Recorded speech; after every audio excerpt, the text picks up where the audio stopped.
Hey everybody, welcome to this week's Chic on the Cheap. Okay, so today I have a project for you that is for your hair, and it won't cost you very much at all to make. I love the look of really pretty hair clips, and this one is one that you can make using some pretty yarn, a couple buttons, an old Kleenex box, and a comb. Check it out. Okay, you're going to start with your old Kleenex box, and basically you just want to cut off one panel so that you have one sheet of cardboard. And once you have that piece of cardboard, you're going to use that to make your comb piece. I'm actually going to make this into a hair comb. So I took the comb that I'm going to use and I just kind of gave myself a measurement for how long it is. And from there I just sketched out the shape that I wanted for my comb. And you can get really creative, you can do whatever shape you want here. And you don't have to use a comb, you could use a barrette or a pin, whatever you want to use. So once you have your shape, just cut that out, and that's going to be the base for our comb. And next I took the yarn that I wanted to use, and I used a natural fiber yarn because it had a lot of nice texture in it. And you're going to take your hot glue gun, and just a little bit at a time we're going to glue this piece of yarn in one long piece all the way around and inside our comb backing piece. So you want to do just a little bit at a time because it's kind of difficult to get just right.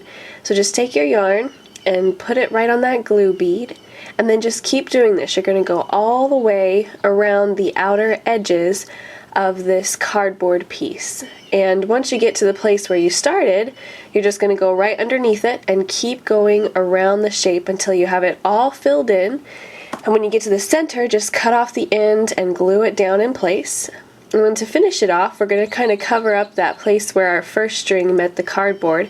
So just take your hot glue and run a bead right along the outer edge, and then take another piece of yarn and just glue it right on top. And that'll kind of give it a nice finished edge look so you don't see the cardboard where it meets that piece of string. Now just to finish it off, I added a couple buttons onto mine. You could add beads or whatever, just be really creative and make it look like you. And then to glue it onto the comb, I just put a nice big glob of glue right onto the comb, and then you're just going to glue on your comb piece to the comb. And try not to get any glue into the teeth so that you can slide it into your hair easily. And when it's all done, here's what the final product looks like. Just throw your hair up into a messy bun or an updo, and then just slide your comb in, and you are all done. The fun thing about this project, like I said before, you can do any shape that you want. You could make it into a bow shape and wrap it with the yarn. You can make it into a flower and be really creative with smaller combs, whatever you wanted to do. But the end product I think looks really neat, and it's kind of a cool, homey, vintage look when you put it all together and actually put it in your hair. Thanks so much for watching this week, guys, and we'll see you right back here next week for more Chic on the Cheap.